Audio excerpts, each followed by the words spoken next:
وعنه رضی اللہ تعالی عنہ قال قال رسول اللہ صلی اللہ علیہ وسلم ثلاث من كن فيه وجد بهن حلاوة الإيمان من كان الله ورسوله أحب إليه مما سواهما ومن أحب عبدا لا يحبه إلا لله ومن يكره أن يعود في الكفر بعد أن أنقذه الله منه كما يكره أن يلقى في النار متفق علیہ۔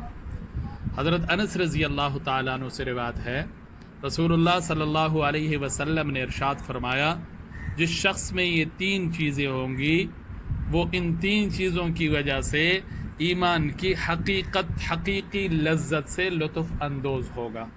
نمبر ایک، اس سے اللہ اور اس کے رسول کی محبت دنیا کی تمام چیزوں سے زیادہ ہو۔ نمبر دو، کسی بندے سے اس کی محبت صرف اللہ کی خوشنودی کے لیے ہو، اللہ کی رضا کے لیے ہو۔ اور نمبر تین، جب اسے اللہ نے کفر کے اندھیرے سے نکال کر ایمان کی روشنی سے نواز دیا تو اب وہ اسلام سے پھر جانے کو اتنا ہی برا جانے جتنا آگ میں ڈالے جانے کو برا جانا جاتا ہے۔ اس حدیث میں ایمان کی جو چاشنی ہے، جو حلاوت ہے، جو مٹھاس ہے،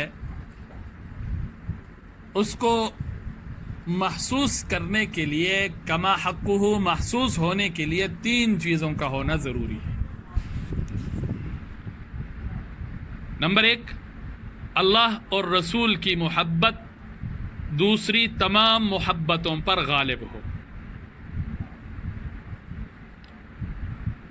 نمبر دو، دوسری چیز، اگر مخلوق میں سے کسی سے محبت ہو تو وہ صرف اللہ کے لیے ہو۔ اور نمبر تین، مسلمان ہونے کے بعد اس کو کفر سے اتنی ہی نفرت ہو جتنی آگ میں ڈالے جانے سے اس کو نفرت ہے۔ جب یہ تین چیزیں وہ اپنے اندر پیدا کر لے گا، جب یہ تین چیزیں کسی بھی مسلمان میں پیدا ہو جاتی ہیں تو وہ اپنے ایمان کی لذت کو، اپنے ایمان کی مٹھاس کو اور اپنے ایمان کی حلاوت کو محسوس کرتا ہے۔ اب یہ جو ایمانی حلاوت ہے، مٹھاس ہے، یہ حسی حلاوت ہے یا معنوی حلاوت ہے؟ حسی حلاوت جیسے ہم چینی زبان کے اوپر رکھ لیتے ہیں ہمیں پتہ چل جاتا ہے، گڑ کھا لیتے ہیں ہمیں پتہ چل جاتا ہے، کریلا چکھ لیتے ہیں ہمیں پتہ چل جاتا ہے اس کی کڑواہٹ کا۔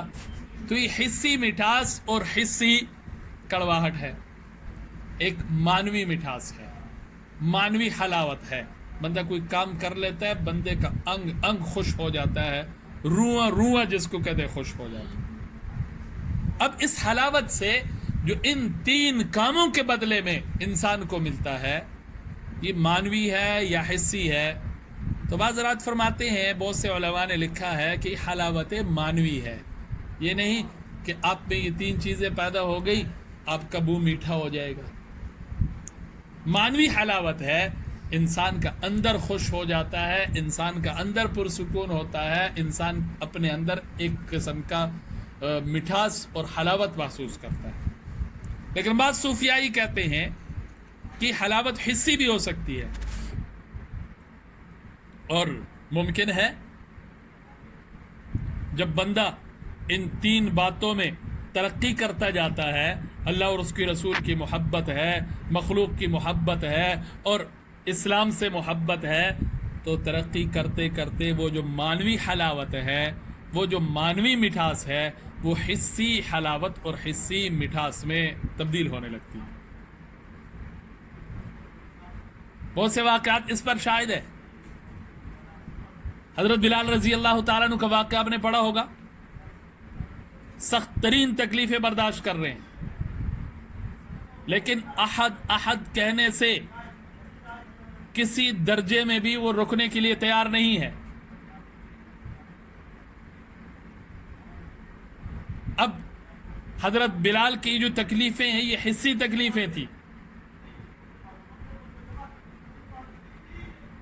اور جو حلاوت ان کو حاصل تھی یہ حسی تکلیفیں اس حلاوت کو دبا نہیں سکی.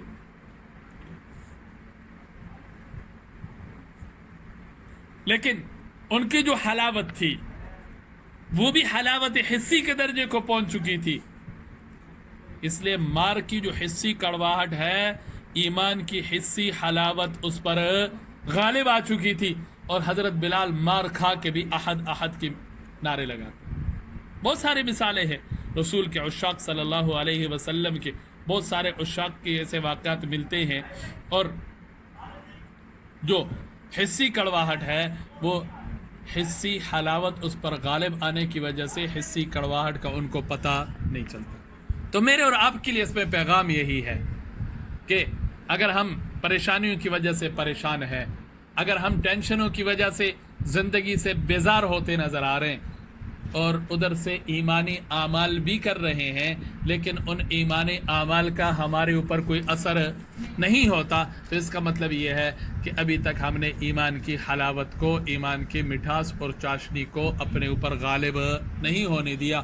وگرنہ جب ان تین چیزوں کے پیدا ہونے سے ایمان کی حلاوت اور مٹھاس کا غلبہ ہو جائے تو پھر کوئی تکلیف اور تکلیف کی کوئی کرواہٹ انسان کو اس عمل سے اور اس کام سے پیچھے نہیں ہٹا سکتے. اس لیے کوشش کرنی چاہیے اس بات کی کہ میں اور آپ اپنے اندر یہ تینوں چیزیں پیدا کر لیں.